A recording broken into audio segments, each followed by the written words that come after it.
બાંગ્લાદેશમાં લઘુમતી હિન્દુ સમુદાય પર થઈ રહેલા હિંસક હુમલાઓનો સિલસિલો અટકવાનું નામ નથી લઈ રહ્યો. એવામાં ફરીવાર હિન્દુ પર હુમલાની ઘટના સામે આવી છે, જેમાં એક હિન્દુ શિક્ષકના ઘરને નિશાન બનાવીને તેને આગને હવાલે કરી દેવામાં આવ્યું હતું. ઘટનાના પગલે સ્થાનિક હિન્દુ પરિવારોમાં ભારે ફફડાટ અને અસલામતીની લાગણી વ્યાપી ગઈ છે. ઘટના અંગે મળતી માહિતી મુજબ ગોવાઈન ઘાટના બહોર ગામમાં રહેતા ખ્યાતનામ શિક્ષક બિરેન્દ્ર કુમાર ડે કે જેઓ આખા વિસ્તારમાં ઝૂનું સર તરીકે લોકપ્રિય છે, તેમના ઘર પર મોડી રાત્રે અસામાજિક તત્વોએ હુમલો કર્યો હતો.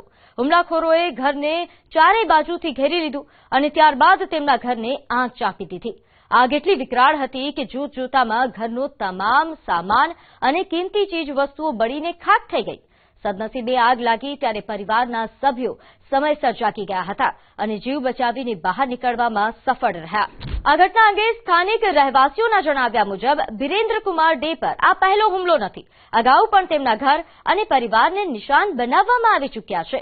બાંગ્લાદેશમાં થઈ રહેલા વારંવાર હુમલાઓ દર્શાવે છે કે લઘુમતીઓને રક્ષણ આપવામાં સ્થાનિક તંત્ર નિષ્ફળ રહ્યું છે.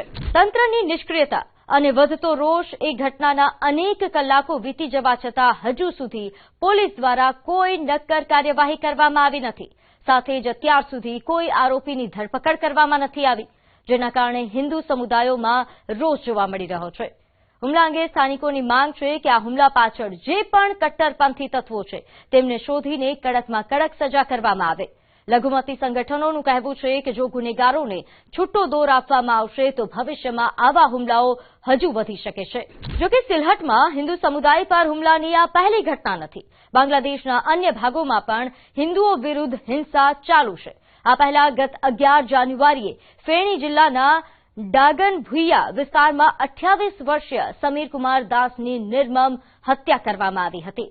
સમીરની લાશ લોહી લુહાણ હાલતમાં મળી આવી હતી અને તેની સીએનજી ઓટો રિક્ષા ગુમ હતી.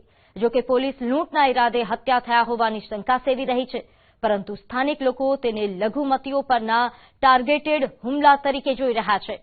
આ અગાઉ 12 જાન્યુઆરીના રોજ આવામી લીગ સાથે જોડાયેલા જાણીતા સંગીતકાર અને સાંસ્કૃતિક કાર્યકર પ્રોલોય ચાકીનું જેલમાં મોત થયું હતું, જે અંગે તેમના પરિવારે આક્ષેપ કર્યો છે કે પ્રોલોય ગંભીર બીમારીઓથી પીડાતા હોવા છતાં જેલ સત્તાવાળાઓએ તેમને યોગ્ય સારવાર નહોતી આપી અને કસ્ટડીમાં તેમની સાથે ગેરવર્તન કરવામાં આવ્યું, જે દરમિયાન તેમનું મોત નીપજ્યું.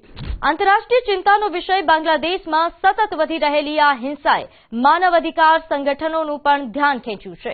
એવું માનવામાં આવે છે કે કાયદો અને વ્યવસ્થાની નબળી સ્થિતિનો ફાયદો ઉઠાવીને ગુનેગારો લઘુમતીઓને ડરાવવા અને ધમકાવવા માટે આવા કૃત્યો કરી રહ્યા છે.